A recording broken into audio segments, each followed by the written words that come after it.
Welcome back, everyone, and I'm here again with SBR contributor Dave Golokhov. And today we're looking at that NBA game between the Denver Nuggets and the Toronto Raptors. How you doing today, Dave? Doing good.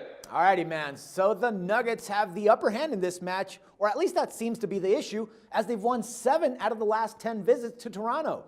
But in your article, you say that they've been on a recent slump and they have issues on the defense as well. But what else is affecting this team, man? Yeah, I mean, Nuggets have a whole host of issues right now. Yeah, they won 7 of 10 in Toronto, but these two teams are different these days. I would put it like that. Nuggets, over the last, let's say, 5 years when that trend, or 10 years maybe, when that trend was compiled, they were one of the better teams in the Western Conference. Toronto was a laggard in the Eastern Conference. A lot's changed since then. If you're betting Denver tonight, I would really take a look at the waiver wire or the injury wire to make sure that the Nuggets have all their guys in the lineup. They've lost 3 straight, really struggling to score, and that's understandable when Kenneth Faried, Nate Robinson, and JaVale McGee are out. All 3 missed last night's game, and considering it's a back-to-back on the road, you really got to be careful with those guys playing. Usually if they don't play one night, good chance that they're not going to play another night, but keep an eye on the injury wire. So Nuggets are having some issues at the offensive end. They're one of the worst defensive teams in the NBA. They're not a great road team. So it's a bit of a tough task for them here in this spot. All right, man. Now, you also mentioned that the Raptors, after starting pretty hot the season, going 13-2, that they just cooled off. And you also attribute it to the down of their all-star guard, DeMar DeRozan. Now, what else has actually affected this team, and why do you believe that they could win this one?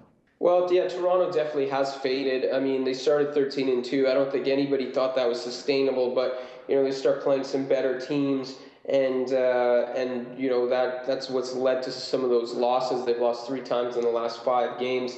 On top of that, the loss of DeMar DeRozan, your all-star shooting guard, compounds the problems, and all of a sudden this team that had a lot of momentum, that was rolling, is now sort of hit the wall. And beyond that, I think the loss to Cleveland really hurt this team because Toronto, at least at that point in the season, felt like, hey, we're the best team in the Eastern Conference. We've really grown up. And then Cleveland, this team that had been struggling and, really been having a tough time figuring things out, comes to Toronto and gets the win rather easily. So Toronto's sort of taken it back a little bit. And they've just been a little bit flat over the last 5 games. They got to really get it together. But this could be a good spot for them. Denver's not a really good defensive team. Toronto's a pretty good home team. Denver's in a tight spot and a back-to-back on the road. I believe it's also their 3rd game in 4 nights on the road. If there was a good chance for Toronto to get well, this could be it.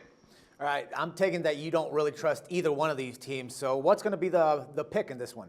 You're right. I don't trust either of these teams. I think Denver, it's pretty clear why. I've been critical of them. Toronto, on the other hand, this is a team that is going to be playing Cleveland tomorrow. So this is an opportunity for them to potentially be a little bit flat, a little more focused on that game than the game tonight. So I do like them to win this game, but I'm not sure about them covering this big number.